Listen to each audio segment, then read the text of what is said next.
Rocky Mountains? Those endless chains of mountains. Those mirror-like lakes that are so calm they almost feel eerie.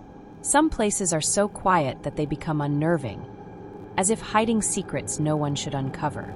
I remember it was a bright summer day when my 3 good friends, Emily, Kate, and Sophia, and I decided to go camping in the Rocky Mountains. We were all colleagues from Canada, usually busy with work, but always eager for adventure on weekends.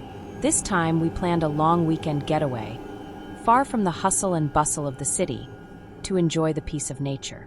The first day went off without a hitch.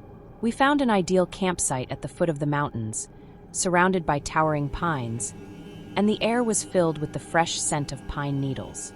We set up our tents, started a campfire, and grilled delicious food, spending the entire afternoon in laughter and fun. Dinner was especially delightful that night, as we roasted skewers over the fire, sipped on beer, and watched the sunset slowly disappear over the horizon. The scent of barbecue filled the air, and the flames danced before us as if whispering the ancient secrets of the forest. As night fell, the campfire became our only source of light. Darkness slowly crept in from all sides, encircling us in a small halo of light. The night was eerily silent. Not a single leaf rustled in the forest, and the air was still. Just as we were basking in the warmth of our friendship, we suddenly heard a strange cry. The sound seemed to come from a distance, yet it also felt as if it were right next to us. It didn't sound like an animal. It was more like a suppressed, agonized moan. The 4 of us immediately stopped talking, and the smiles on our faces faded away. Sophia was the first to break the silence, nervously asking, "Did you guys hear that?" We all nodded, and Kate's voice trembled as she said, "Maybe it's just the wind." I wasn't so sure. A chill ran down my spine. The sound echoed through the forest, sometimes near, sometimes far, making it impossible to pinpoint its origin. We tried to ignore it and continue our night, but the unease lingered like a venomous snake, slowly coiling around our hearts. Every time the night breeze stirred the fire, our eyes would instinctively dart towards the dark forest, as if something terrifying were lurking in the shadows. That night, we eventually fell asleep out of sheer exhaustion, but the strange cries lingered in my ears, as if foreshadowing the nightmare that was about to unfold. The next morning, we stuck to our plan and headed to the mountain lake. The water was crystal clear, and the sunlight danced on the surface as if it had been dusted with gold. We frolicked by the lake, took countless photos, and tried to push the previous night's unease out of our minds. The daylight seemed to chase away all fears, and we relaxed once more, enjoying the pleasures of our camping trip. But when nightfall came again and darkness enveloped us once more, that eerie feeling returned. We sat around the campfire, eating barbecue and drinking beer, trying to stay calm. But every time the flames flickered, casting dancing shadows, my heart would tighten with unease. Just as we were about to wrap up the evening, Sophia suddenly suggested, "Let's go on an adventure. Maybe we'll find something interesting." My heart skipped a beat, but seeing the excitement on everyone else's faces, I didn't want to be the one to say no. We grabbed our flashlights and walked into the deeper darkness, darker than the previous night.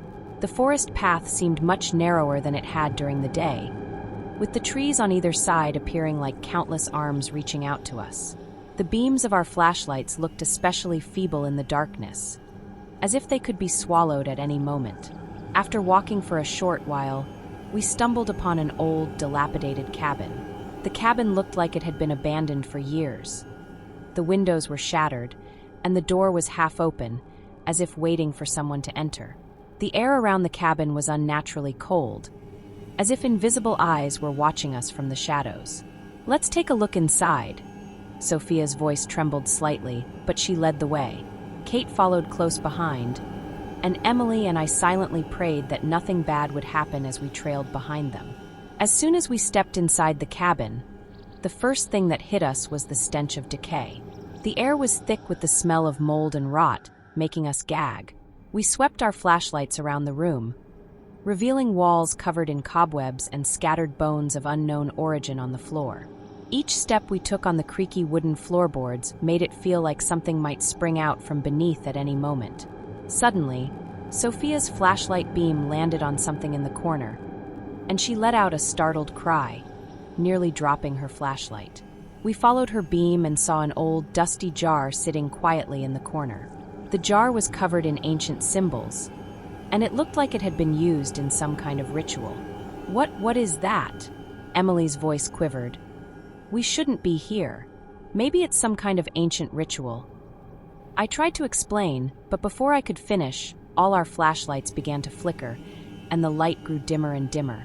Then the sound returned, a low, guttural growl, as if it were coming from the depths of hell.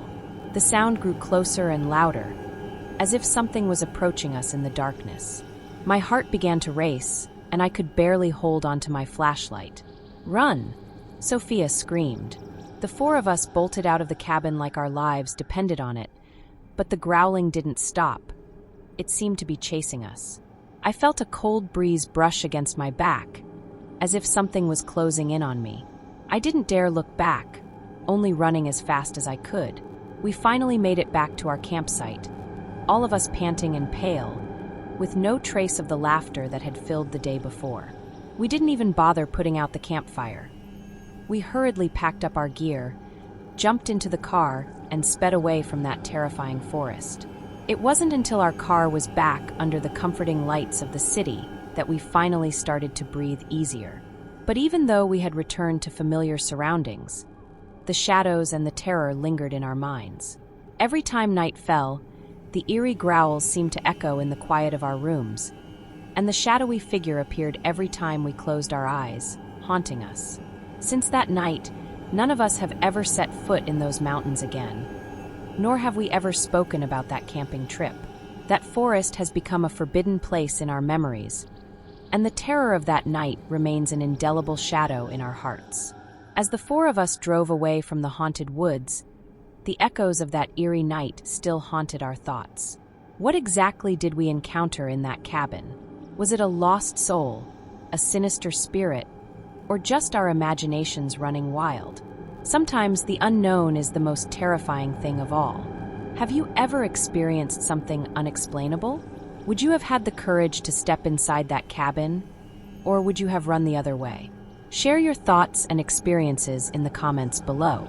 Let's discuss what could have been lurking in the shadows that night. And if you enjoyed this story, don't forget to like, share, and subscribe for more chilling tales.